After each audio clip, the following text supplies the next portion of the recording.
अशोक राजा को हम इसीलिए नहीं समझ रहे हैं क्योंकि हमको अशोक राजा की किंवदंतियां ही पता है, अशोक राजा का हिस्ट्री पता ही नहीं है। वेरार्थी का कहना है कि भारत में जो इतिहासकार वर्ग है वो ब्राह्मण है और वो मूलतः अशोक और बुद्ध के विरोधी है। इसलिए वो सच्चा इतिहास बताने की बजाय काल्पनिक किंवदंतियां, मैथोलॉजी उनके साथ जोड़कर प्रस्तुत करते हैं। इस वजह से वास्तविक इतिहास सामने नहीं आता है। चाणक्य उर्फ कौटिल्य उर्फ विष्णुगुप्त, ये 3 नाम है। ये 3 नाम वाला जो एक व्यक्ति है ये काल्पनिक है। ये अशोक राजा का या चंद्रगुप्त मौर्य का या मौर्य डायनेस्टी का गुरु नहीं हो सकता। इतिहास की सबसे बड़ी ये गलतफहमी को हमें दूर करना होगा, तब जाकर हमें वास्तविक इतिहास ढूंढने का दृष्टिकोण पता चलेगा। तलवार के बलबूते पर ही वास्तविक सत्ता नहीं जीती जा सकती, वास्तविक शासन नहीं किया जा सकता। धम्म के द्वारा लोगों के मत परिवर्तन करके ही वास्तविक सत्ता लाई जा सकती है। तो पाली लिटरेचर की पाली संकल्पना को उठाकर ब्राह्मणों ने अपना धर्म डेवलप किया है। भंग करना यानी भंग करना, राग को, द्वेष को, मत्सर को, घृणा को, तृष्णा को भंग करना। जो भंग करता है वो भगवान है, वही भगवान है। यानी जो सर्वस्वी त्यागी है, जो सर्वस्वी त्याग करता है वो भगवान होता है। भगवान एक ही है और वह भगवान बुद्ध है। धेड़ ये शब्द पाली भाषा का बिगड़ा हुआ शब्द है, अपभ्रंश शब्द है। मूल शब्द थेर था और थेर से धेड़ हो गया। कि भारतीय बौद्ध समाज जो है आज जातियों में बिखरा हुआ है और जातियों में बिखरने के कारण अशोककालीन समाज, अशोककालीन इतिहास अभी हम जाति के आधार पर ढूंढ रहे हैं। रिजर्वेशन ये प्रतिनिधित्व का मामला है, जिसकी जितनी संख्या होगी उसकी उतनी हिस्सेदारी होगी। सम्राट अशोककालीन समाज, ये इस एक लाइन में, ये सम्राट अशोककालीन समाज। चित्त किसका? अशोक का। सम्राट अशोक की सत्ता और सम्राट अशोककालीन समाज। बाबा साहब अंबेडकर ने एक स्पीच के लिए उनको लाहौर में इनवाइट किया गया था 1935 को, और उनको विषय दिया गया था जाति का कैसे विनाश करें, एनिहिलेशन ऑफ कास्ट। तो बाबा साहब अंबेडकर ने उस किताब में एक स्टेटमेंट लिखा है कि अगर सम्राट अशोक को माइनस कर दिया जाए तो भारत को इतिहास ही नहीं है।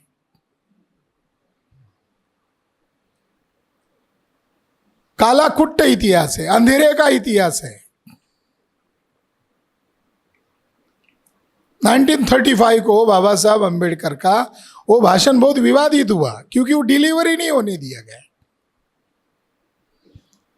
बाबा साहब ने कहा था हिंदू के तौर पर मेरा आखिरी भाषण रहेगा। आयोजक लोग कह रहे थे इसमें से काना मात्रा निकाल दो, ये पैराग्राफ निकाल दो। बाबा साहब अंबेडकर कह रहे इसका काना मात्रा भी नहीं बदल होगा।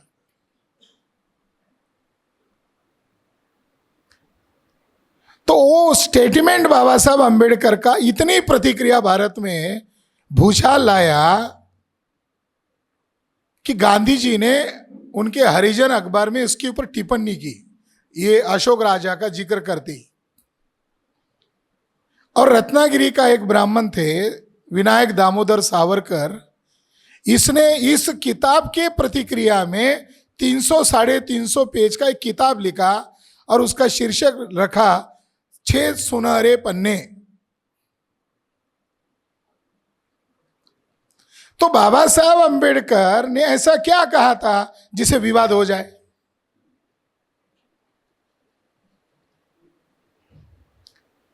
और सावरकर को इसका प्रतिक्रिया देने की जरूरत क्यों पड़ी?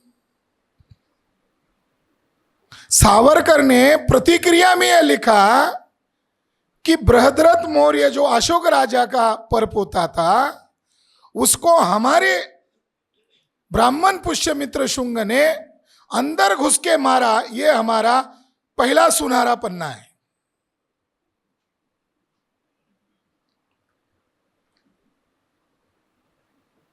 अशोक राजा को भारतीय समाज नहीं समझ रहा है, अशोक राजा को दुनिया के लोग समझ रहे हैं।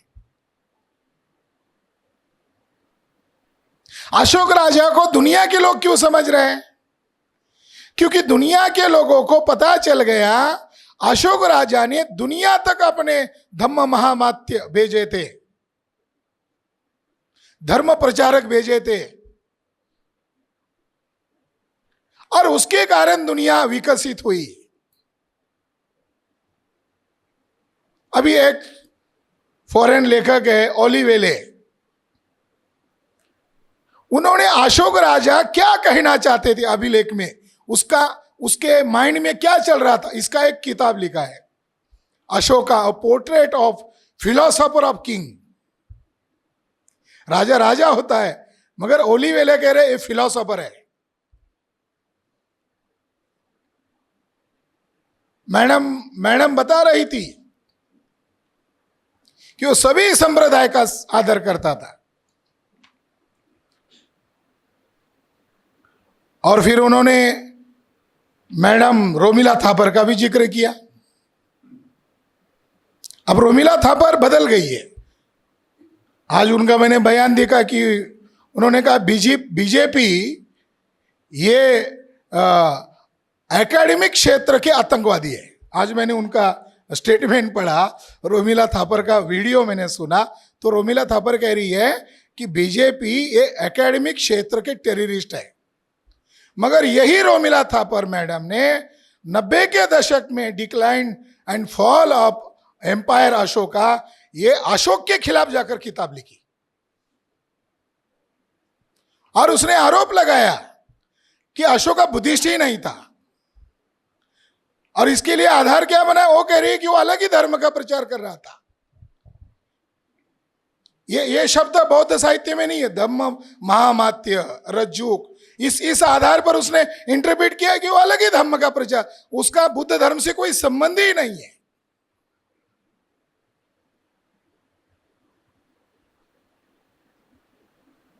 रॉयल एशियाटिक सोसाइटी में राजस्थान में अशोक राजा का रॉक एडिक्ट मिला, वहां से उसको निकालकर रॉयल एशियाटिक सोसाइटी के कोलकाता के म्यूजियम में उसको रखा हुआ है। उसके ऊपर सम्राट अशोक ने कहा कि आप त्रिपिटक, इतना बड़ा त्रिपिटक पढ़ नहीं पा रहे हो तो कम से कम बुद्ध के ये 7 जो सूत्र है इसका पठन करो।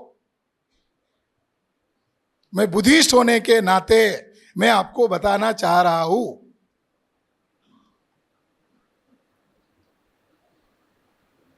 तो क्या इतने बड़े विद्वान को समझ में नहीं आ रहा था क्या?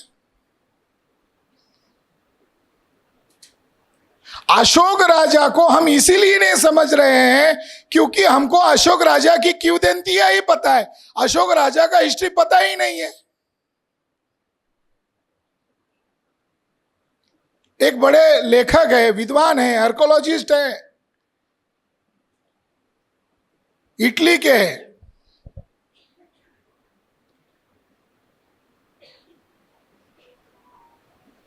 वेरार्दी, उनका नाम है मिस्टर वेरार्दी। उनका एक किताब हर एक व्यक्ति को पढ़ना चाहिए जो आज का रिलेवेंस है, आज का रियल हिस्ट्री है। उस किताब का नाम है डाउनफॉल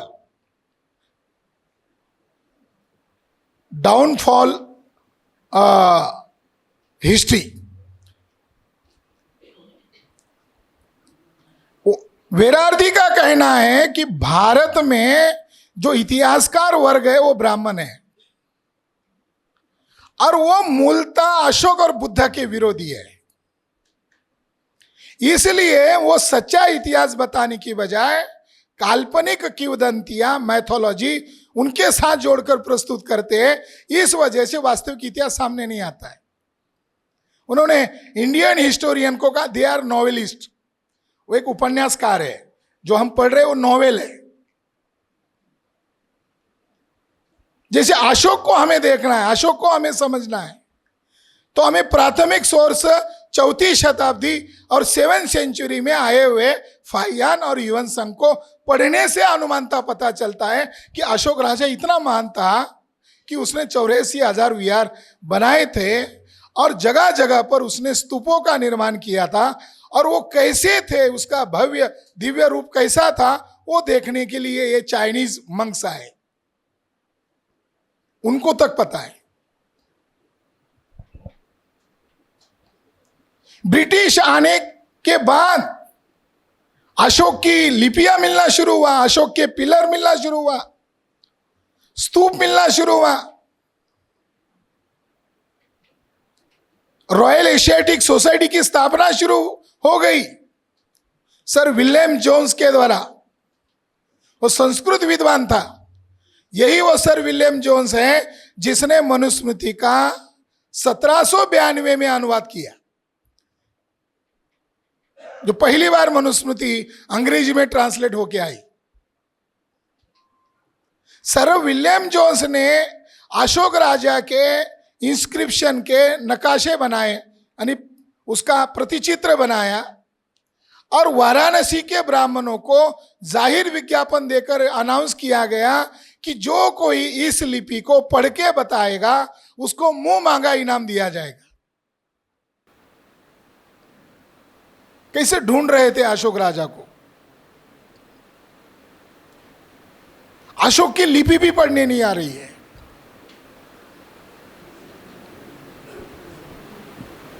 एक ब्राह्मण ने उस चुनौती को स्वीकार किया और कहा कि ये जो आपने लिपि का प्रतिचित्र बनाया है वो मेरे पास दे दो, मैं कुछ महीने के बाद आपको इसकी लिपि भी बना के दूंगा, कैसे पढ़ा जाए। और उसने एक नोटबुक बना के दिया और उसके साथ एक सप्लीमेंट लिख के दिया कि जब 5 पांडव वनवास में गए थे तब भीम बीमार हो गए। भीम को चलने नहीं आ रहा था, तो भीम को सहारा लेना पड़ रहा था। वो जो लट थी, फिर वो उसी ने जगह जगह गाड़ के वो आगे चला गया। ये भीम की लट है। और ये 5 पांडव ने लिखे हुए सीक्रेट लैंग्वेज है। ये मैं देखो इसको कैसे पढ़ा जाए, ये मैं आपको देके जा रहा हूं। इनाम भी लेके गया। हजारी प्रसाद द्विवेदी नॉर्थ इंडिया का एक बड़ा विद्वान लेखक कहा जाता है। उसके वॉल्यूम नंबर 9 में इस बात का जिक्र है कि उसके जाली नोटबुक के कारण कई वर्ष तक सारे देश विदेश के विद्वान संभ्रमित रहे। और पहली बार अशोक राजा की लिपि को डिकोड किया गया 1835-36 में सर प्रिंसेप के द्वारा। और दुखद बात है, बाद में वो बीमार हो गए और लंदन जाकर वो मर गए। मगर उनका रहा कार्य, उनकी लिपि को डिकोड करने के कारण अशोक राजा की खोज शुरू हो गई। कहीं पर अशोक राजा लिख रहा है देवनाम प्रियदर्शी, कहीं पर राजा लिख रहा है राया अशोक, कहीं पर लिख रहा है मगध का सम्राट। तो लोगों में, विद्वानों में संभ्रम होने लगा कि इतनी अच्छी बातें आज वर्तमान समाज को हम देख रहे हैं। तो कुछ लोगों ने कहा ये काल्पनिक राजा है। इतना भारतीय समाज तो आज भी वैसा नहीं है। जो राजा इतनी अच्छी अच्छी बातें बोल रहा है, शायद ये कोई काल्पनिक राजा है, क्योंकि भारत में ऐसा है ही नहीं। विद्वानों में मतभेद शुरू हुए, काल्पनिक राजा है, देवनाम प्रियदर्शी हुआ ही नहीं है।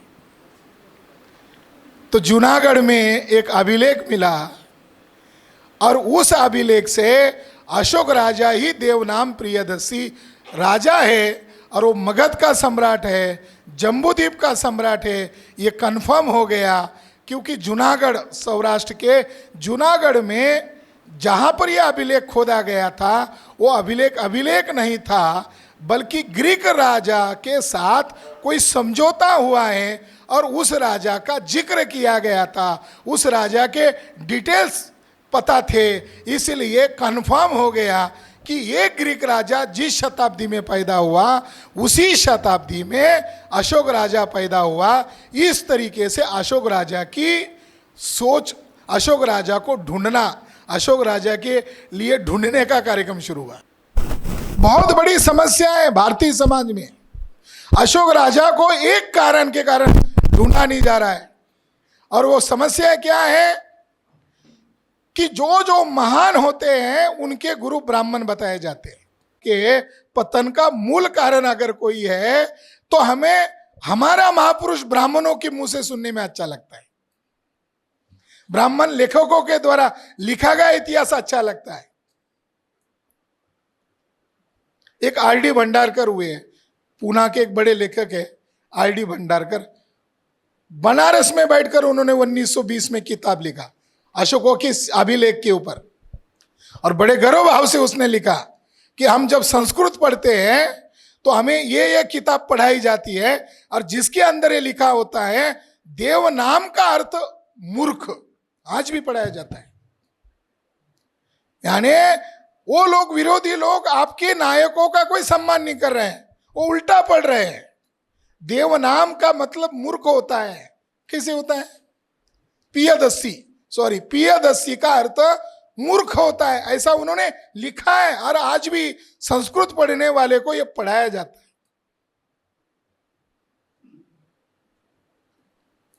सम्राट अशोक को बहुजन समाज इसीलिए नहीं समझ रहा है क्योंकि सम्राट अशोक को समझने के साधन हमारे पास अवेलेबल नहीं है। बहुत सारा लिटरेचर अंग्रेजी में, बहुत सारा लिटरेचर पुरातात्विक लैंग्वेज में, यानी वो भी अंग्रेजी है, अंग्रेजी में भी एक पुरातात्विक लैंग्वेज है। जैसे कि लॉ होता है और वो लॉ अंग्रेजी में पढ़ाया जाता है, मगर लॉ की एक अलग शब्दावली होती है, उसको कहते हैं, वो एकेडमिक लैंग्वेज है, लॉ की लैंग्वेज है। हमें पाली नहीं आता है, हम भारतीय लोग हैं मगर हमें पाली भी नहीं आता है, क्योंकि हम जो पढ़ रहे हैं पेट भरने के लिए पढ़ रहे हैं। हमारा जो एजुकेशन का स्तर है वो पेट भरने के लिए, कोई डॉक्टर बनना पेट भरना है, इंजीनियर बनना पेट भरना है। और जब हम पेट भरने लायक हो जाते हैं तब हमारी जिज्ञासा खत्म हो जाती है। अब बोलते क्यों पढ़ना है? हमारे सर बोल रहे थे कि मुझे आज भाषण करना था इसीलिए मैं पढ़ रहा था, जिज्ञासा है। हमारे लोगों की जिज्ञासा खत्म हो गई। अशोक राजा आज से 2300 वर्ष पहले हो गए, तथागत शाक्य मुनि बुद्ध 2600 वर्ष पहले हो गए, मगर आज तक भारतीय समाज को ये तक पता नहीं है जिसका चिन्ह आज भारत का चिन्ह है,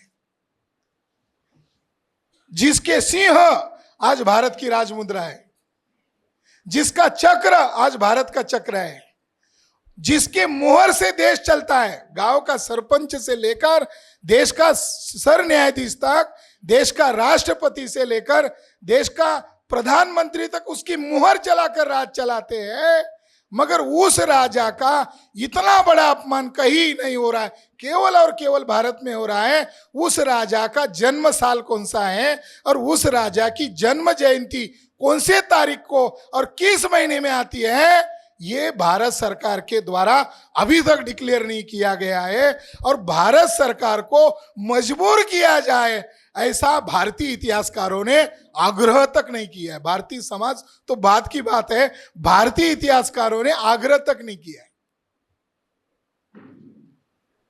इससे कोई अपमान हो सकता है? जिस राजा की मुहर राष्ट्रीय मुहर है, मगर उस राजा को मानने वाला समाज भी डिमांड नहीं कर रहा है। प्रधानमंत्री डमरू बजा रहा है मगर अशोक राजा के बारे में वो बोल नहीं रहा है संसद से। ऐसा क्यों? तो इसकी वजह मिली क्योंकि हमें अशोक का समाज ढूंढना है, तो हमें वर्तमान समाज की दृष्टि बदलनी होगी। हमारे समाज के अंदर दृष्टि नहीं है। अगर किसी को दृष्टि है तो दृष्टिकोण नहीं है। अशोक राजा BC 300 में हुए, ईसा पूर्व 3री शताब्दी में अशोक राजा हुए, और ईसवी सन 6ठी शताब्दी में एक संस्कृत का नाटक लिखा गया, मृच्छकटिक, उस नाटक का नाम। लेखक कौन है? मुद्रा राक्षस। उस नाटक में क्या लिखा हुआ है? वही इतिहास है। नाटक इतिहास नहीं हो सकता, काव्य इतिहास नहीं हो सकता, अभिलेख इतिहास हो सकता है।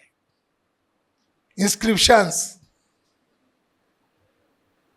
कोई प्रतीक इतिहास हो सकता है, पुरातात्विक प्रतीक। मृच्छकटिक नाटक में एक कहानी आई है, और उस कहानी का आशय यह है, कहानी है, इतिहास नहीं है। लिखा कब गया? अशोक राजा के मृत्यु के बाद 900 साल बाद। बड़ा गजब की बात है, 900 साल बाद। एक चाणक्य था, एक नंद राजा था। नंद राजा ने अपमान किया, चाणक्य परेशान हो गया। चाणक्य ने चोटी की गांठ छोड़ी और कहा तब तक नहीं बांधूंगा जब तक नंद को नहीं मारा जाएगा। फिर नंद को मारने के लिए, उसमें लिखा है, नंद को मारने के लिए एक शूद्र लड़के को ढूंढा गया, जिसका नाम चंद्रगुप्त मौर्य है। देखो शब्द प्रयोग भी, शूद्र। फिर उसके द्वारा नंद राजा की हत्या की। ये उस नाटक का कथानक है, उस नाटक का आशय है।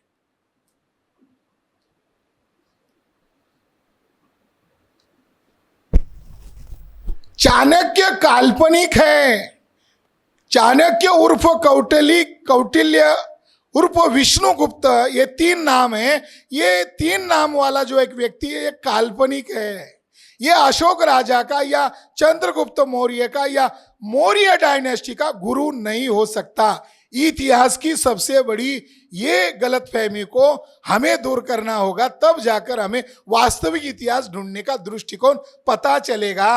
अगर चाणक्य और कौटिल्य मौर्य डायनेस्टी का या चंद्रगुप्त मौर्य का या अशोक प्रियदर्शी अशोक राजा का गुरु है, ये हम मान लिए। क्यों मान लिए? हमने पढ़ लिया। कहां पढ़ लिया? पाठ्यक्रम में पढ़ लिया।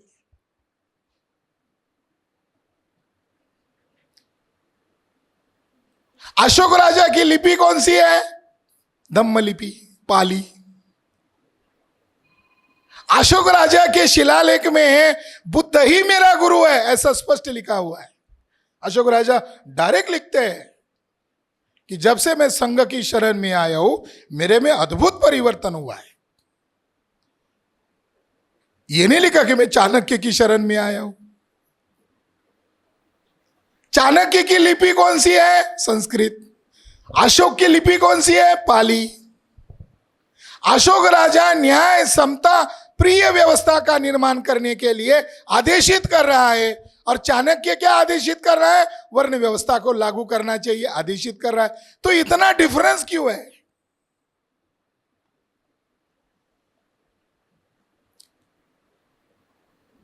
तो चाणक्य कौटिल्य काल्पनिक है। चाणक्य और कौटिल्य नामक व्यक्ति धरती पर पैदा ही नहीं हुआ है। वो पैदा कहाँ हुआ है? नाटक में। और वो नाटक अशोक राजा के इतिहास का पार्ट नहीं है, वो कल्पना है। 6th सेंचुरी में वो काल्पनिक पात्रों को आधार बनाकर लिखा गया एक पात्र है। आगे उन नाटककारों ने लिखा कि मौर्यों का नाम कैसे मौर्य पड़ा, तो लिखा कि एक मुरा नामक दासी थी। देखो अपमान भी कर रहे हैं। मुरा नामक दासी थी, और उससे जो नाजायज संतान पैदा हुई, तो मुरा का नाम मौर्य हुआ। यानी चाणक्य और कौटिल्य को अगर मान्यता दोगे तो मौर्यों के चरित्र हनन को आपको मान्यता देना पड़ेगा। आपके पास ऑप्शन नहीं है, या तो स्वीकार करना पड़ेगा या तो नकारना पड़ेगा। इसलिए साथियों में ये उदाहरण इसीलिए दे रहा हूं कि अशोक राजा को भारतीय समाज इसीलिए नहीं समझ रहा है क्योंकि ब्राह्मण लेखकों के द्वारा अशोक राजा का जो चित्रण किया है ये 6ठी शताब्दी में लिखे गए नाटक को आधार बनाकर किया गया है। अशोक राजा का जो डायनेस्टी है, मौर्य डायनेस्टी, मौर्य शाक्य वंशी थे और बुद्ध शाक्य वंशी थे। बुद्ध का जो वंश है वही अशोक राजा का वंश है। तो काल्पनिक है। मैं एक जगह गया राजस्थान में, क्षत्रियों का सम्मेलन था। उन्होंने कहा आप बड़े इतिहासकार हो, हमें भी मालूम नहीं हमारा इतिहास, जरा आकर बताओ। तो मैंने वहां घोषित कर दिया कि चाणक्य काल्पनिक है, उसी तरह परशुराम काल्पनिक है। अब उनको उदाहरण देकर समझाए, वो कम समझ रहे थे, तो मैंने उनको ज्यादा समझाने के लिए कहा कि ये 2 काल्पनिक पात्र है और परशुराम को तो इसीलिए पैदा किया, महाभारत में 137 बार, महाभारत में 130 बार परशुराम का जिक्र है। महाभारत का मुख्य पात्र परशुराम है, इतनी बार जिक्र आने के कारण। फिट्जगेराल्ड नामक एक व्यक्ति है अमेरिका का, उसने इस बात को प्रूव कर दिया कि अशोक राजा का डर बहुत था। मौर्य राजा की हत्या करने के बाद ब्राह्मणों की सामूहिक कमेटी बैठी और उन्होंने महाभारत लिखा, मगर अशोक राजा का डर कायम था। उस डर को भगाने के लिए एक हिंसक पात्र उन्होंने परशुराम के तौर पर काव्य में पैदा किया, अशोक राजा के डर के कारण। मैंने वहां घोषित किया कि ये दोनों काल्पनिक है और ब्राह्मणों में बहुत विद्वान लोग हैं, हमारा दावा यह काल्पनिक है और हमारे पास ये प्रमाण है। कोई हमारे दावे और प्रमाण को खारिज करेगा तो चाणक्य के ऊपर 1 करोड़ का इनाम है और परशुराम के ऊपर 1 करोड़ का इनाम है। तो ये ऑफर है, कौन बनेगा करोड़पति, हमारे तरफ से भी कौन बनेगा करोड़। वो सुनने के बाद प्रतिक्रिया हुई और राजस्थान के उपाली नामक जिले से मेरे खिलाफ एफआईआर दर्ज हुई एक ब्राह्मण के द्वारा कि इन्होंने इतना सारा बोल दिया, चलो ठीक था, मगर परशुराम और चाणक्य को काल्पनिक कहा और 1-1 करोड़ रुपए का इनाम घोषित किया। इससे हमारी भावनाएं आहत हो गई है, इसीलिए मैं इनके खिलाफ एफआईआर दर्ज कर रहा हूं। दूसरे दिन यह वार्ता आने के बाद मैं बहुत खुश हो गया।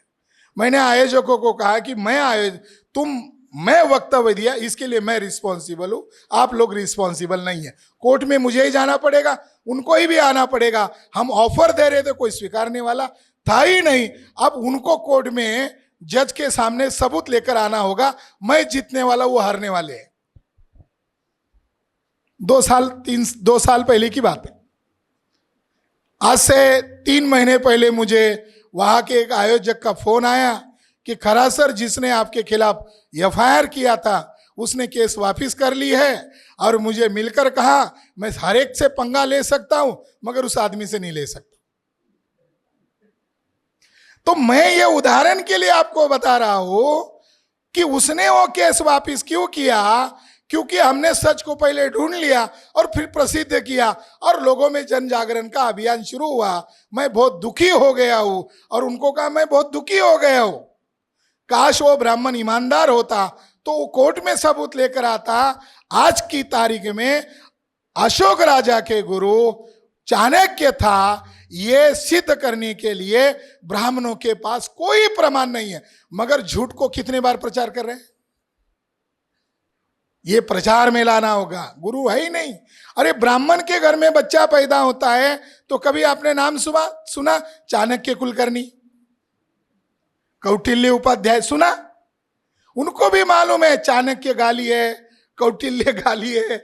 कुटिल से कौटिल्य शब्द बना, चाणाक्ष से चाणक्य शब्द बना, यानी ये विशेषण है और वो भी घृणित नकारात्मक भाव वाले विशेषण है। उनको मालूम है इसका अर्थ गाली होता है। तो ब्राह्मण लोग अपने बच्चों का नाम भी चाणक्य नहीं रखते, कौटिल्य नहीं रखते, उनको भी मालूम है काल्पनिक है। तो इस संकल्पनाओं को छोड़ना होगा, ये गलत है। हमें प्रचार करना होगा कि चाणक्य काल्पनिक है।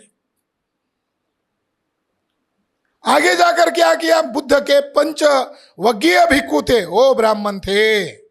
प्रचार, शिवाजी महाराज महान हुए क्योंकि उनके गुरु रामदास थे।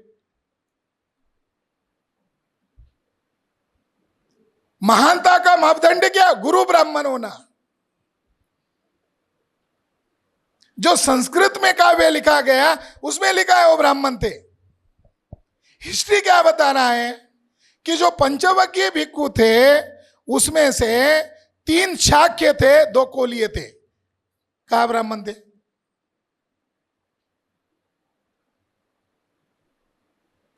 तो ऐतिहासिक दृष्टिकोण को तोड़ा मरोड़ा कैसे जाता है ताकि ब्राह्मण वर्चस्व कायम रहे। अशोक राजा ने अपने देश में वह सपना देखा, इसलिए वो महान इतिहासकार एलन चार्ल्स ने कहा कि सम्राट अशोक भारत के वास्तविक राष्ट्रपिता है। कब किताब लिखी उन्होंने, अयोध्या का फैसला आने के बाद। यह भी महत्वपूर्ण बात है। 2010 में अयोध्या का फैसला आया कि वो राम मंदिर है। इसके लिए भारत के किसी विद्वान लेखकों ने इसके खिलाफ कोई नहीं बोला है, कोई लिखा भी नहीं है।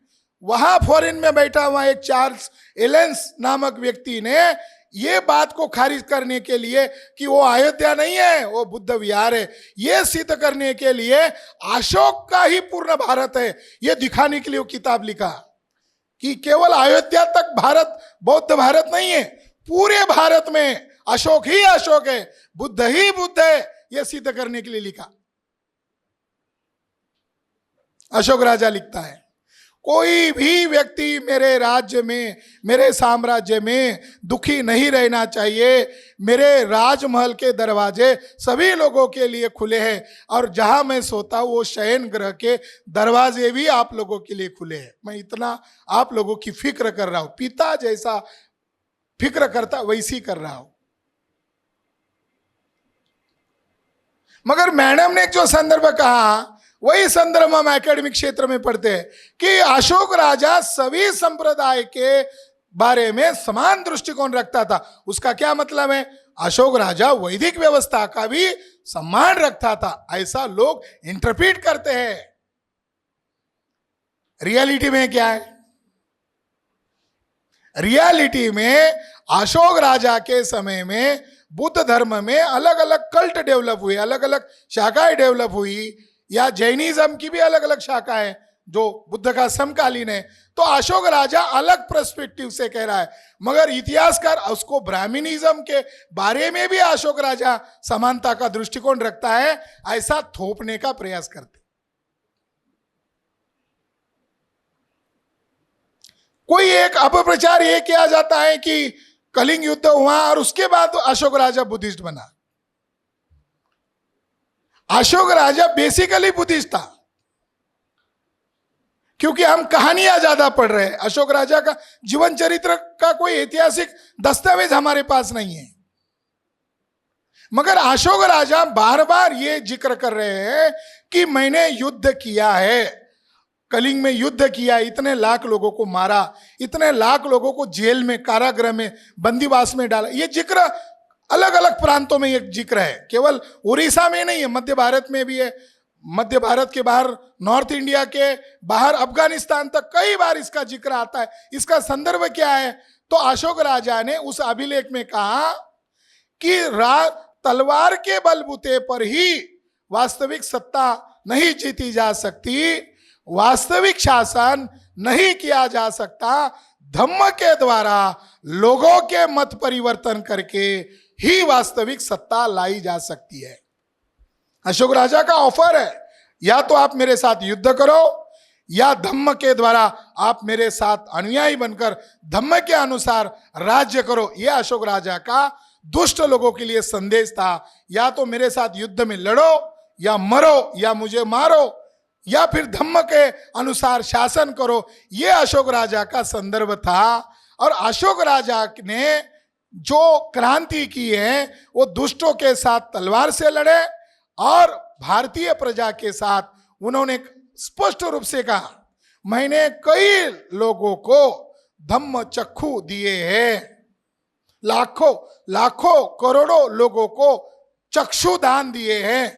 कभी कभी पढ़ते हैं कि अशोक राजा ने चक्षु दान दिए, मतलब क्या दिए? कोई आंखों का ऑपरेशन किया, आंखों का दान किया? चक्षु दान का मतलब है धम्म की दृष्टि देना।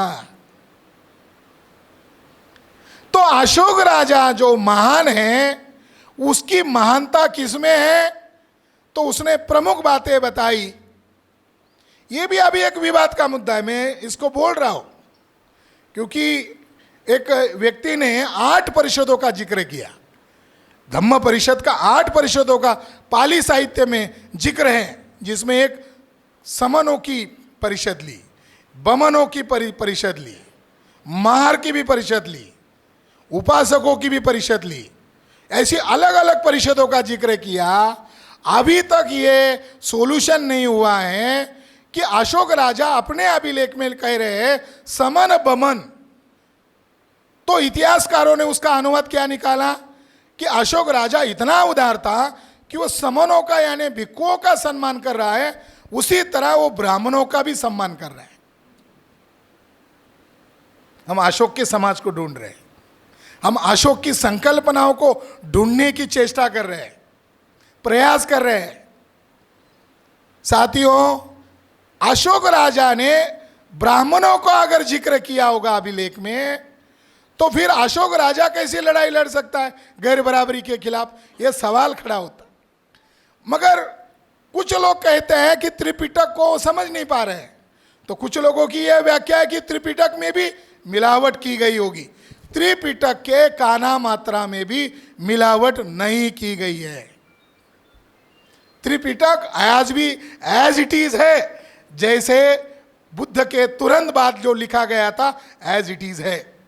मगर उन संकल्पनाओं को हम सही ढंग से समझ नहीं रहे हैं, क्योंकि भारत में ऐसा कोई इंस्टीट्यूट अभी हमारा समाज में नहीं बना है। दुनिया के लोग सही समझ रहे हैं। समन बमन का मतलब श्रमण यानी भिक्षु और बमन यानी ब्राह्मण, ये गलत है, ये टोटली गलत है। वो जो बमन संकल्पना आई है वो ब्राह्मणों के लिए, जो वर्तमान अपने आप को ब्राह्मण कहते हैं, उसके लिए नहीं आई है। त्रिपिटक को हमने ढूंढा तो त्रिपिटक में सिंगल समन शब्द कहीं पर भी नहीं आया। हर जगह पर समन आया तो बमन आया। ये ज्वाइंट शब्द है, समन बमन, यानी तथागत बुद्ध के मूल वचनों में भी समन और ब्रह्मन ज्वाइंटली आया है। जो ज्वाइंटली शब्द आया है वही शब्द अशोक राजा के अभिलेख में भी आया है। इसका संदर्भ कुछ और है। 1880 में धम्मपद का मैक्स मुलर ने अनुवाद किया। मैक्स मुलर का एक बड़ा कंट्रीब्यूशन है कि मैक्स मुलर ने एक ब्राह्मणों का सीक्रेट लिटरेचर था ऋग्वेद, उसका अंग्रेजी में पहली बार अनुवाद किया। ब्राह्मण आज बोल रहे हैं कि वो बहुत संस्कृत ज्ञानी हैं, मगर ब्राह्मणों ने उनके धर्म ग्रंथों का कोई अनुवाद नहीं किया। ब्रिटिश आने के बाद अनुवाद करने का कार्यक्रम जारी हुआ। एक कंट्रीब्यूशन, अगर ब्राह्मण इतने विद्वान होते तो ऋग्वेद का अनुवाद करके बताते। ऋग्वेद का अनुवाद मैक्स मुलर ने किया। उसमें धम्मपद में कई वग्ग है, लगभग 36 वग्ग होंगे। तो आखिरी वग्ग का नाम है बमन वग्ग। तो मैक्स मुलर दुनिया के संशोधकों के लिए अनुवादित कर रहा है, भारतीय लोगों के लिए नहीं, दुनिया के विद्वान लोगों के लिए उसका एडिशन है। तो उसने उसके सूची में लिखा ब्राह्मण वग्ग, इन ब्रैकेट में उसने लिखा, इसका आप मतलब समझो क्या, अरहत वग्ग। अशोक राजा का बमन शब्द को हमें ढूंढना है तो त्रिपिटक में धम्मपद भी आता है, और धम्मपद में एक आखिरी वग्ग जो है, जो एंडिंग वाला वग्ग है, वो वग्ग है ब्राह्मण वग्ग। उसके अंदर जो वर्णन किया हुआ है वो वर्णन ब्राह्मण को लागू ही नहीं होता। वो सदाचारी होना चाहिए, वो दुराचारी नहीं होना चाहिए, उसको हिंसक नहीं कार्य करना चाहिए। जो वर्णन जो किया गया है, तो कभी कभी हम कंफ्यूज हो जाते हैं, वो ब्राह्मणों का कैरेक्टर और ब्राह्मण वग्ग का कोई तालमेल ही नहीं है। मगर दुनिया के विद्वान लोग कैसे समझ रहे हैं, उस बमन का मतलब है अरहत। और बौद्ध साहित्य में और ज्यादा स्टडी करोगे तो एक श्रेष्ठ अवस्था बताई गई है, उसका नाम है ब्रह्म विहार। और ब्रह्म विहार के साथ साथ भिक्षुओं को आचरण करने के लिए कहा गया वो है उसको अविवाहित रहना चाहिए। तो उसको कहा गया पाली लिटरेचर में कि उसको ब्रह्मचर्य व्रत का पालन करना कंपलसरी होगा। तो ब्रह्मचर्य व्रत का मतलब क्या है? ब्रह्मचर्य व्रत का मतलब है उपासकों के लिए 5 शील है, मगर भिक्षुओं के लिए 8 शील है। 8 शील ही ब्रह्मचर्य है। तो पाली लिटरेचर की पाली संकल्पना को उठाकर ब्राह्मणों ने अपना धर्म डेवलप किया है। इधर कहानी बनाई 3 तिगाड़ा काम बिगाड़ा। ब्राह्मणों ने कहानी बनाई, कहावत बनाई 3 तिगाड़ा काम बिगाड़ा। मगर बौद्ध धर्म का प्रसिद्ध आंकड़ा था 3। मैं धम्म को शरण, मैं बुद्ध को शरण जाता हूं, मैं धम्म को शरण जाता हूं, मैं संघ को शरण जाता हूं, त्रिशरण। जब भरूच मध्य प्रदेश में भरूच स्तूप को ढूंढा, सतना जिले के भरूच स्तूप को 1858 में, तो वहां पर स्त्रियों की मूर्तियां मिली। तो वहां पर उन मूर्तियों के ऊपर टैटूज था, उन मूर्तियों के आभूषण थे। तो कनिंघम ने कहा कितना त्रिरत्न महत्वपूर्ण था। वही महिला, शादीशुदा महिला, वो त्रिरत्न को गले में बांधती थी। आज भी जो मंगलसूत्र पहना जाता है वो बिल्कुल वही त्रिरत्न की परंपरा चल रही है। त्रिरत्न कितना महत्वपूर्ण था।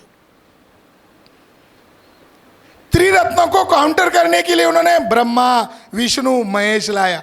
एक तरफ आप कहते हो 3 तिगाड़ा काम बिगाड़ा, फिर आपने 3 क्यों बनाया, 4 क्यों नहीं बनाया? आपका भगवा है, आपका भगवा है, आप कह रहे हो हमारा नीला है। आप क्या कह रहे हो? हमारा नीला है। बराटा बोल रहे हैं हमारा भगवा है, मगर वो भगवा हिंदुत्व को मजबूत कर रहा है। आपका नीला हिंदुत्व को कमजोर करना चाहिए। ये सारे रंगों का अर्थ बौद्ध साहित्य में, ब्राह्मण धर्म में किसी रंग के बारे में अगर ज्यादा कुछ नहीं कहा गया है। मनुष्यों का कल्याण, प्राणियों का कल्याण, कुछ भी नहीं है ब्राह्मण धर्म में। भंग करना यानी भंग करना, राग को, द्वेष को, मत्सर को, घृणा को, तृष्णा को भंग करना। जो भंग करता है वो भगवान है, वही भगवान है। यानी जो सर्वस्वी त्यागी है, जो सर्वस्वी त्याग करता है वो भगवान होता है। भगवान एक ही है और वह भगवान बुद्ध है। हमें अशोक का समाज ढूंढना है। तो अशोक का समाज का संकल्पना क्या थी? भगवान हमारा है, त्रिरत्न हमारा है, स्वस्तिक हमारा है। ब्राह्मण धर्म किसके ऊपर खड़ा है? ब्राह्मणों ने भी स्वस्तिक लिया। आपका 3 है, इधर ब्रह्मा, विष्णु, महेश बनाया।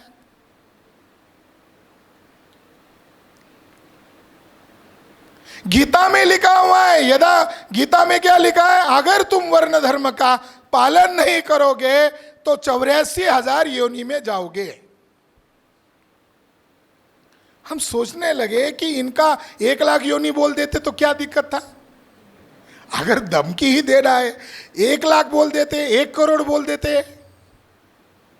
योनि का मतलब है अलग अलग प्राणियों में जन्म लोगी।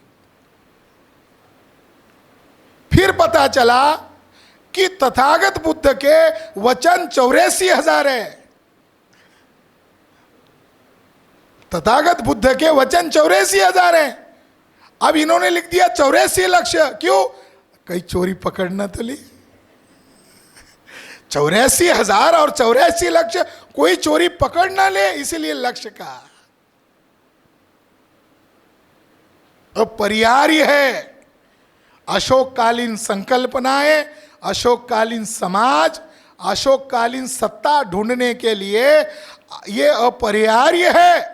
ब्राह्मणिज्म एंड बुद्धिज्म का बैटल को ढूंढना ही होगा, ये अपरिहार्य है। कोई ये ना बोले कि बुद्ध करुणा बोल रहे हैं इसलिए हमें उनका नाम ही नहीं लेना है। कुछ लोग बोलते हैं हमें नाम ही नहीं लेना है उनका, हमें लंबी लाइन खींचना बराबर है भाई, बराबर है, करुणा करनी चाहिए, मगर इतिहास को कौन ढूंढेगा? एक किताब आई है मार्केट में, वो किताब दुनिया के लोग उसको उस विद्वान की संशोधन को सैल्यूट कर रहे, भारतीय समाज में उसका जिक्र ही नहीं है, यहां तक कि एकेडमिक क्षेत्र में भी उसका जिक्र नहीं है। उस किताब का नाम है रीथिंकिंग ऑफ महाभारत। यानी आप महाभारत को पढ़ रहे हो, भारतीय लोग, बीजेपी महाभारत को दिखा रही है टीवी पर, रामायण को दिखा रही है, और दुनिया के लोग क्या कह रहे हैं कि महाभारत को वैसे मत देखो जैसे बीजेपी वाले आपको दिखा रहे, हम ये कह रहे इसकी चिकित्सा करो, रीथिंकिंग ऑफ महाभारत। लेखक का नाम क्या है? अल्प हिल्ट बिटल, अमेरिका का इंडोलॉजिस्ट, 2023 में गुजर गए। वो इतना रिसर्च करता था कि उसकी मृत्यु के श्रद्धांजलि पर एक व्यक्ति ने कहा कंप्यूटर उसके सामने कुछ नहीं था, इतना उसका डेली रिसर्च चलता था और उसके डेली रिसर्च पेपर पब्लिश होते थे, कंप्यूटर भी उसके सामने फीका था। उसने लिखा कि अशोक के समय में अशोक का एक जीवन चरित्र था और उस जीवन चरित्र का नाम था भारत। ब्राह्मण लेखकों ने अशोक के जीवन चरित्र को ध्यान में रखकर एक डुप्लीकेट काव्य लिखा और उसका नाम लिखा महाभारत।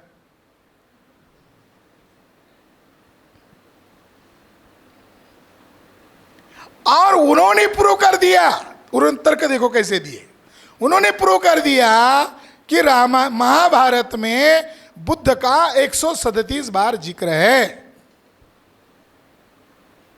रामायण में बुद्ध का 16 बार जिक्र है। मैं ये जानकारी क्यों दे रहा हूं? क्योंकि डॉक्टर मस्के जो है बड़े विद्वान है, साइकोलॉजिस्ट है, पेशे से विद्वान है, तो उनको लग रहा है कि ये सारा सबको पता होना चाहिए। एक दिन नहीं पता चलेगा, हमें ऐसे कई सारे क्लास लेने पड़ेंगे। एक दिन हमें यह करना पड़ेगा कि हमें ट्रेनिंग कोर्स लगाना होगा, केडर बेस्ड सिस्टम से निर्माण करना होगा। बुद्ध का नियम था। हम अशोक को ढूंढ रहे हैं sir, doctor Maske sir, Ashok के समाज को ढूंढ रहे हैं, क्योंकि आज हम देख रहे हैं हमारा समाज SC ST OBC में या 6,500 जातियों में, मगर अशोक का समाज कैसे था, बुद्ध का समाज कैसे था?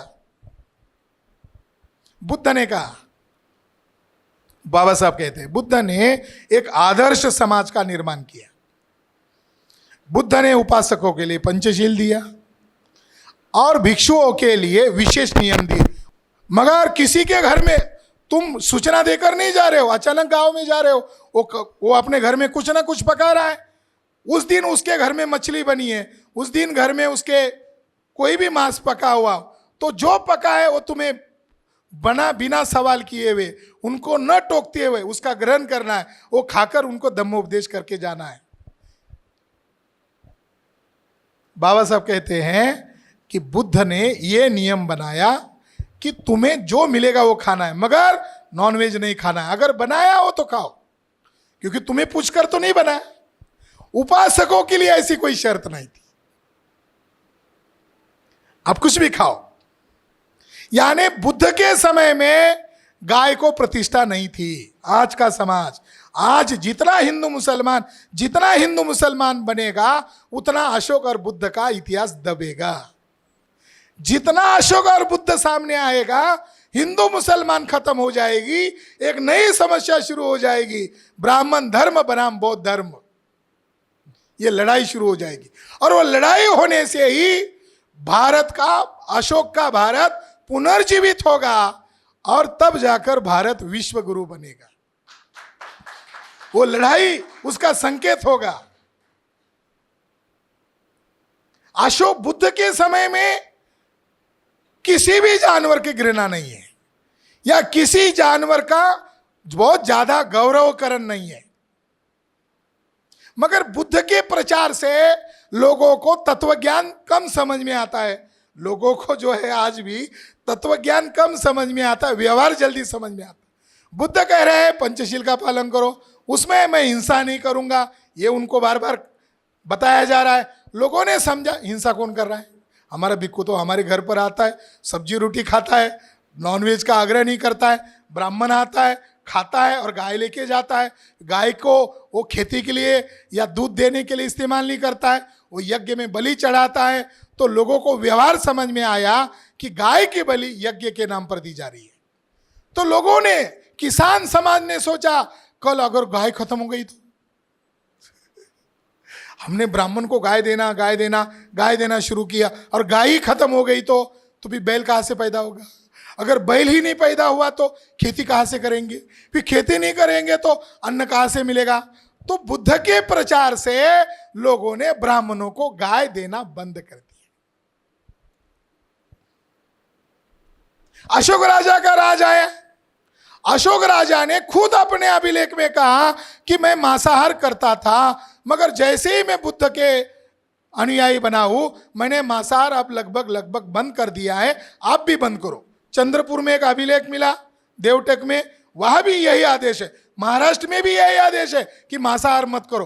अशोक का कॉमन अभिलेख है, मांसाहार मत करो। बाबा साहब ने अशोक राजा को आधार बनाकर लिखा, अशोक राजा तकलीफ करता था तो लोगों में डर पैदा हुआ होगा। कुछ लोगों ने रास्ता ढूंढा होगा कि मान लो किसी ने मार दिया, एक आदमी ने किसी ने मार दिया, वो जानवर मृत हो गया। अगर जिंदा जानवर पकड़कर मारना अशोक राजा के अनुसार अपराध है, तो मृत जानवर का मांस खाने से कौन सा अपराध है? लोग ढूंढते हैं ना, हमेशा एक्सक्यूज ढूंढा जाए। तो अशोक राजा के डर के आदेश के कारण कुछ लोगों की इच्छा थी कि मांस खाया जाए, तो कुछ लोगों ने यह रास्ता ढूंढ लिया, किसी एक को मारने के लिए भेज दिया जाए।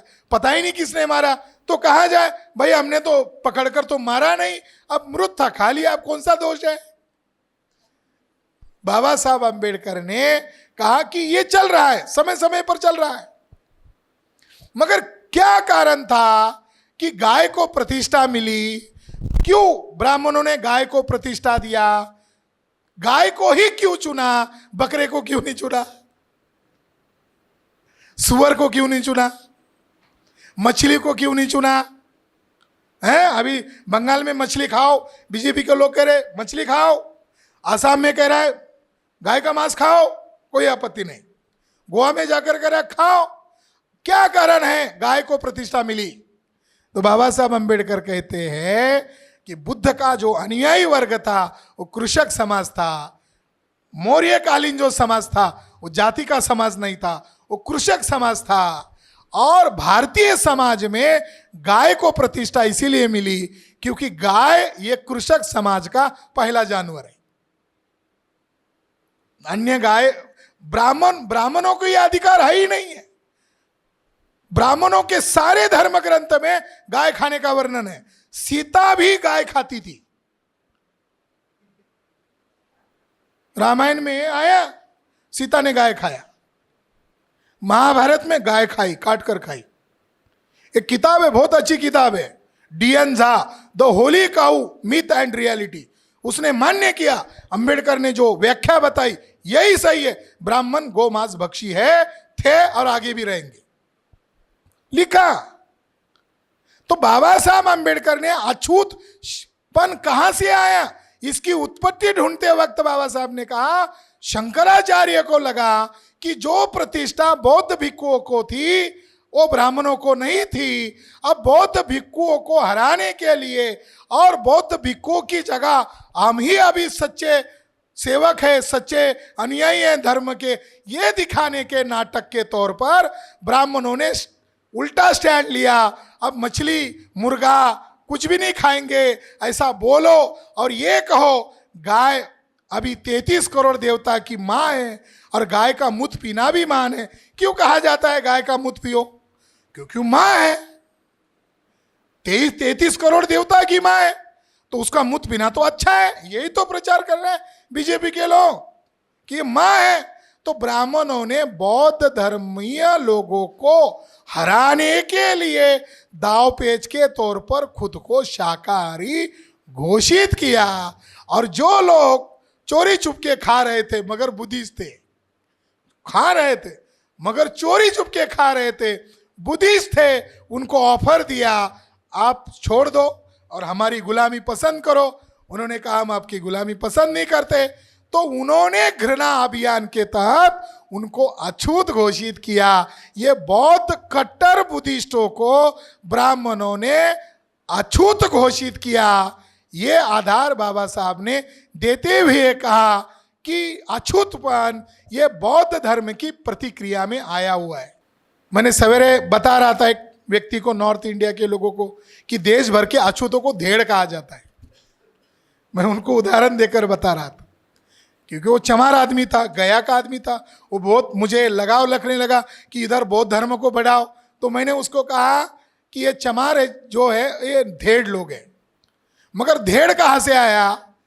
तो मैंने उसको सवेरे बताया, वो संतुष्ट हो गया। आपको भी बताना चाहता हूं, सारे देश में 1700 जातियां अछूत है। ऑल इंडिया में केवल महार जातीय अछूत नहीं है, 1700 जातियां अछूत है। और देश भर के 1700 जातियों को धेड़ ही कहा जाता है। किसी भी राज्य में जाओ उनको धेड़ ही कहा जाता है। एक दो आर्कोलॉजिस्ट थे, एक का नाम है जेम्स फर्ग्यूसन और दूसरे का नाम है जेम्स बर्जेस। इन्होंने भारत का पुरातत्व का सच्चा इतिहास लिखा है। उन्होंने एलोरा का एक रिपोर्ट बनाया 1880 में। वो वेलोरा गांव में गए और उस गांव में जाकर उन्होंने देखा, तो उन्होंने जिज्ञासा होती है, भाई इसको आप क्या कहते हो? अनपढ़ लोगों को पूछा, मराठा लोगों को पूछा, इस गुफाओं को तुम क्या कहते हो? 12 गुफाएं, 1 से लेकर 12 तक, इसको क्या कहते हो? तो वहां के मराठा लोगों ने उन 2 अंग्रेज लोगों को कहा, ये 1 नंबर से लेकर 8 नंबर की गुफा तक हम इनको धेड़ों की गुफा कहते हैं, और 9 से लेकर 12 को हम इसको विश्वकर्मा की गुफा बोलते हैं, सुतार की गुफा बोलते हैं। यानी उसको ऐसा तराशा गया जैसे कोई कारपेंटर तराशता है, मल्टीपल गुफा है। तो उन्होंने लिखा उनके रिपोर्ट में कि ये धेड़ की गुफा बोल रहे। धेड़ कहां से आया?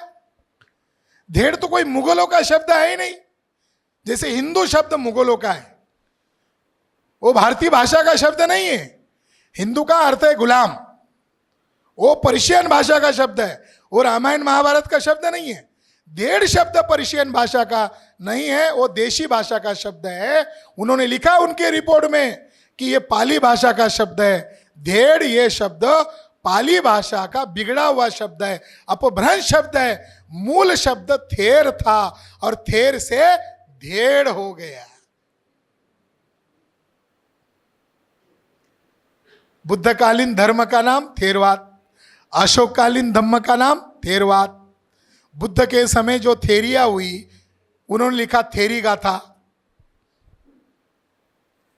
तो थेर शब्द से महाथेर शब्द बना हुआ है और थेर शब्द से धेड़ शब्द बना हुआ है। तो ये बात समझने लायक है कि मूल शब्द कुछ और थे, मगर बिगड़ते बिगड़ते वो विकृत हो गए और बाद में वो गाली के रूप में तब्दील हो गए। अगर मैंने किसी को, मैं टीचर हूं और मैंने किसी स्टूडेंट को डांटते हुए कहा तुम बुद्धू हो, बुद्धू शब्द बुद्धि का सूचक है, गाली का कैसे सूचक हो सकता है? मूर्ख हो सकता है, अज्ञानी हो सकता है, मगर बुद्ध का संबंधित शब्द है।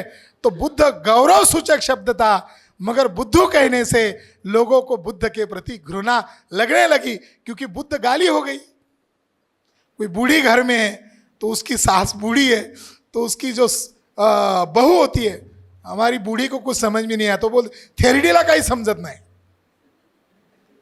थेरिडेला काही समजत नाही। अरे ये गाली सूचक लग रहा है, इसीलिए आप इस शब्द के मूल उत्पत्ति को ही भूल गए। जो शब्द गौरव सूचक था हमको गाली सूचक बनाया, इसलिए हमारा मूल इतिहास हम अलग बातों में ढूंढ रहे हैं। तो थेरवादी लोग थे, इसलिए हम लोग धेड़ बन गए। महाथेर, वहां से मेहतर शब्द बना, चिवर शब्द से चमार शब्द बना। तो मुझे कहने का तात्पर्य यही है कि भारतीय बौद्ध समाज जो है आज जातियों में बिखरा हुआ है, और जातियों में बिखरने के कारण अशोककालीन समाज, अशोककालीन इतिहास अभी हम जाति के आधार पर ढूंढ रहे हैं। अंत में मैं आपको यही कहना चाहता हूं, बाबा साहब आंबेडकर का रास्ते को हमें स्वीकार करना होगा। अभी मैं यहां महाराष्ट्र में आया हूं, मैं कल पटना में था, अब मैं महाराष्ट्र में आया हूं और मैं अभी महाराष्ट्र में लगभग महीने भर रहूंगा।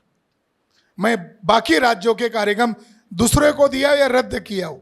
महाराष्ट्र में एक विवाद चल रहा है, दो बड़े विवाद चल रहे हैं। वो विवाद के बारे में शॉर्ट में बात बताकर मेरी बात को खत्म करूंगा। एक विवाद चल रहा है कि 1 मई से 15 मई तक जनगणना शुरू होने वाली है महाराष्ट्र में। तो बुद्धिस्ट लोग ये सवाल पूछ रहे हैं, अब हम जनगणना में क्या लिखे? ये सवाल खड़ा हो गया। हम बुद्धिस्ट हैं, मैं इसको इसीलिए बोल रहा हूं, इसीलिए मैं बात कर रहा हूं ताकि इसको रिकॉर्ड करके मैं दूसरे लोगों को भी बताऊं। कुछ लोग ये तर्क दे रहे हैं कि धर्म के कॉलम में बुद्ध धर्म लिखना चाहिए और जाति के कॉलम में महार लिखना चाहिए। तो ये दलील ज्यादा आ रही है, ये जो बात है ये ज्यादा आ रही है। मगर उसमें जो ज्ञानी है, थोड़े अंबेडकर को पढ़ते हैं, साहित्य को पढ़ते हैं, उनके मन में सवाल खड़ा हो रहा है कि फिर बुद्धिस्ट भी बन गए और फिर महार भी रह गए हो, अब क्या करें? इसको कहते धर्म संकट। ये धर्म संकट खड़ा हो गया।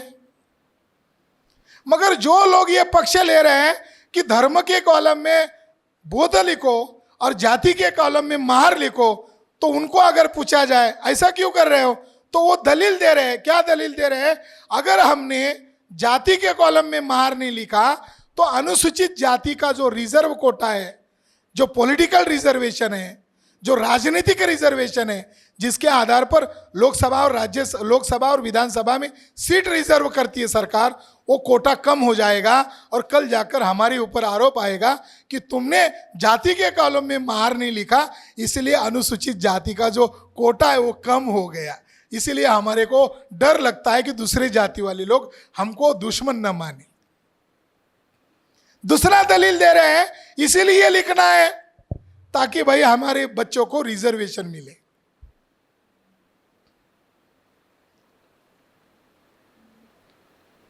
बाबा साहब आंबेडकर ने 1956 में बौद्ध धर्म स्वीकार किया। जिस तारीख को स्वीकार किया बाबा साहब, देखो कितना अच्छा लोगों को तैयार कर रहे हैं, अनपढ़ों को तैयार कर रहे हैं। आज हम पढ़े लिखे लोगों को 4 घंटे के लिए बिठा नहीं पा रहे हैं, हम लोगों में पेशेंस नहीं है। तू की तरफ जा रहा है, तो तू एक दिन सरसंघ चालक बन जा, बन के दिखा। तो वर्गीकरण का मुद्दा ये बौद्धों को एंगेज करने वाला मुद्दा है ताकि आप ब्राह्मणों के खिलाफ मोर्चा न खोले। आने वाले समय में भारत में नेपाल जैसी स्थिति बनने वाली है। ये ब्राह्मणों ने आकलन कर दिया, कोई जॉब नहीं है, कोई सिक्योरिटी नहीं है, कोई एम्प्लॉयमेंट नहीं है, रिजर्वेशन लगभग खत्म हो गया है। 2013 में भारत सरकार के ऊपर कब्जा 56 लाख करोड़ रुपए था। 2023 में वो कम होने की बजाय नरेंद्र मोदी सत्ता में आते ही 10-11 साल में उसने कितना कर दिया? 261 लाख करोड़ रुपए कर दिया। तो अब भारत इसीलिए तो नाच रहा है अमेरिका के सामने, इसीलिए तो अलग अलग करार करके बेच दिया गया है। नाल्को बेच दिया, टेल्को बेच दिया, हिंदुस्तान पेट्रोलियम बेच दिया, इंडियन रेल बेच दिया, एयरलाइंस बेच दिया, BSNL बेच दिया, MTNL बेच दिया, हजारों उद्योग कंपनियों को बेच दिया है। अब रिजर्वेशन रहा कहाँ है?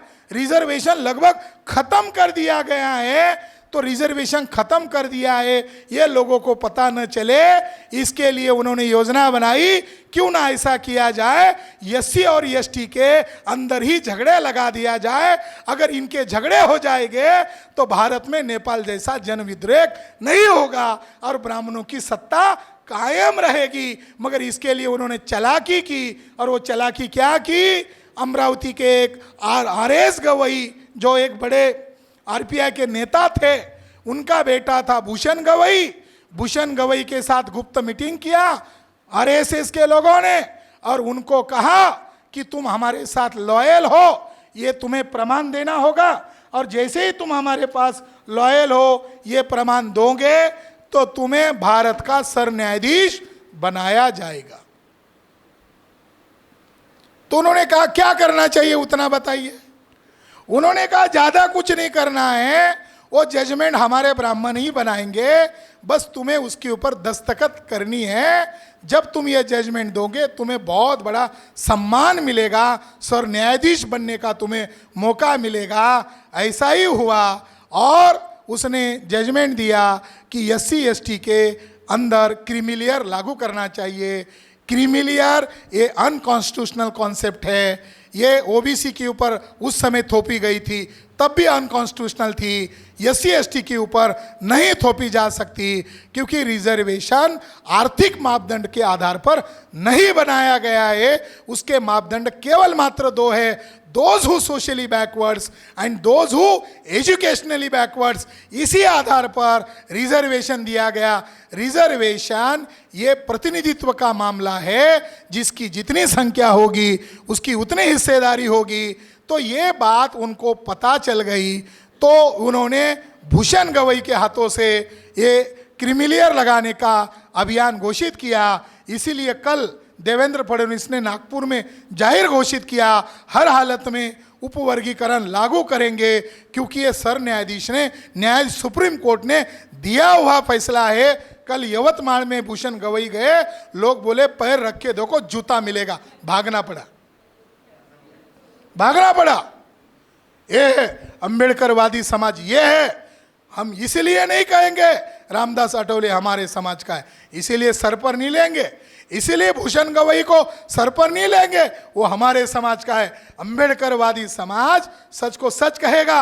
अगर हमारे घर में कोई गद्दार है, भाई भी अगर गद्दार है, तो उसको गद्दार कहते वक्त हमारे समाज को शर्म नहीं लगता।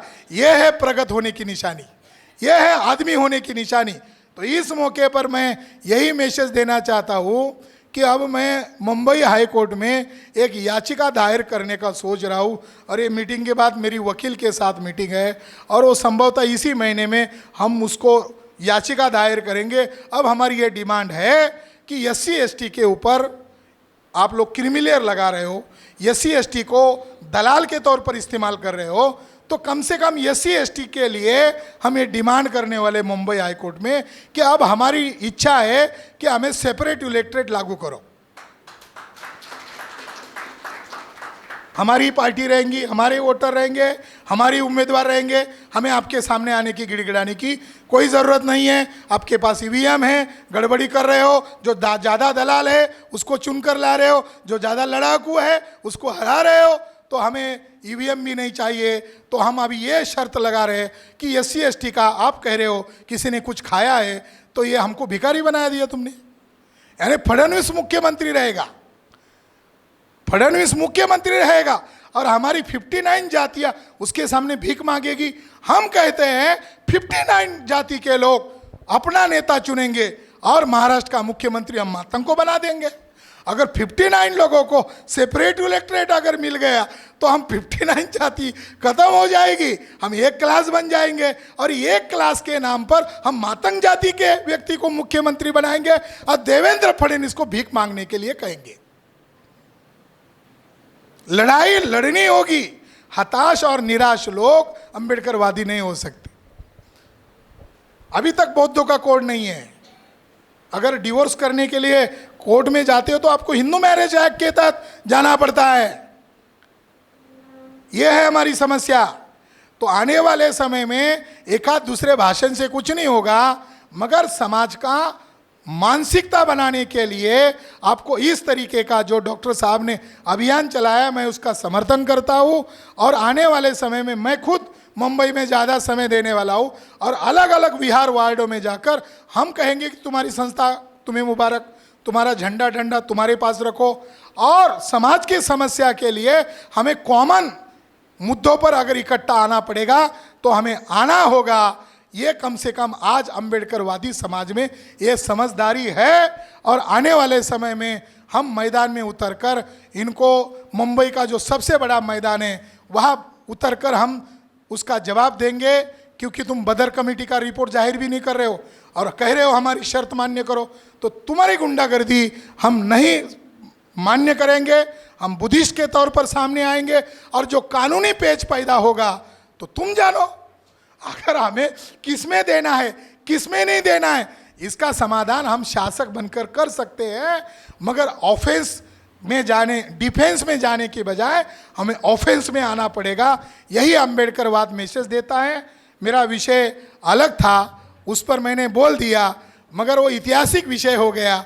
मगर वर्तमान में मुंबई के लोगों को ये बताना मेरा दायित्व था। जो मैंने आधा विषय अलग से बताया, थोड़ा उसका एक्स्ट्रा समय आपसे लिया, इसके लिए मैं आप सभी लोगों की हृदय से माफ़ी मांगता हूँ, क्योंकि आप ज्ञान की भूख आपकी भर गई होगी। नमो बुद्धाय, जय भीम।